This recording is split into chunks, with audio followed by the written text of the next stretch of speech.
Our guest on Veterans Chronicles is retired U.S. Air Force Lieutenant Colonel George Hardy.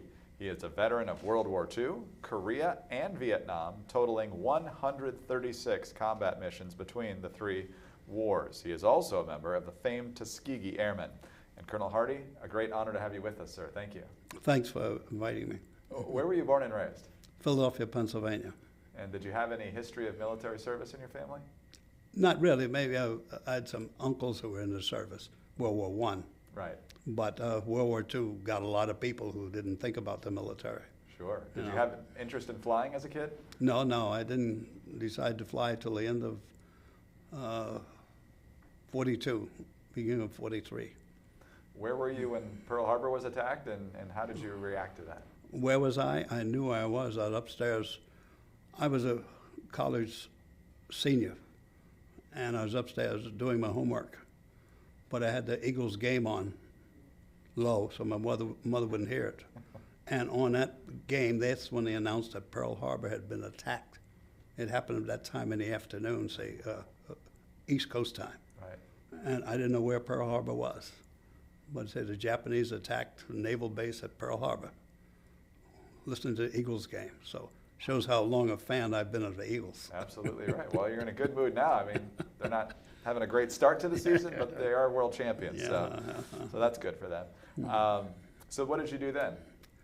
Well, I graduated from high school. I was born in 1925. I graduated from high school in June of 42. But I was just turned 17 that same month. So I had to wait a year to go into the service. But in March of 43, the Army said if you're a high school graduate, if you're 17 and a high school graduate, you can take the exam, which I did for Tuskegee. And I passed it and sworn into the service as a private and sent home until I turned 18. And what happened once you turned 18? Well, 18, I got orders to report the 13th of July, 1943. Went to Keesterfield, Mississippi for basic training. I'm there to Tuskegee for a college training detachment, supposedly for 5 months, but it ended up 3 months.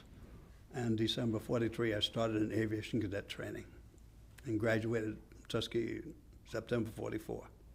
And what was the training like? Since you hadn't flown before, was it a big learning curve?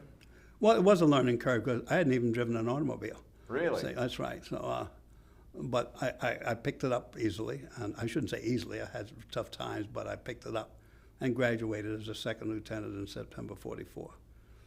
Then we'd only flown training planes until then. It was then I started flying P-40 for 10 hours and then the P-47 for combat training at Waldoboro, South Carolina, and then overseas in February of 45.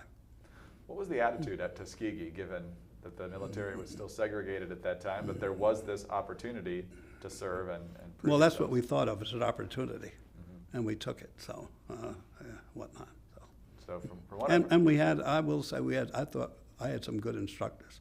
Our instructors were, except in college, in primary flying, we had black instructors of Tuskegee Institute. That part of training was contracted out by the military. But then in basic and advanced, we had white Army instructors, and I thought my instructors were pretty good. So when did you end up deploying? Well, in February of 45, I went overseas and flew the last few months of the war. I got 21 combat missions.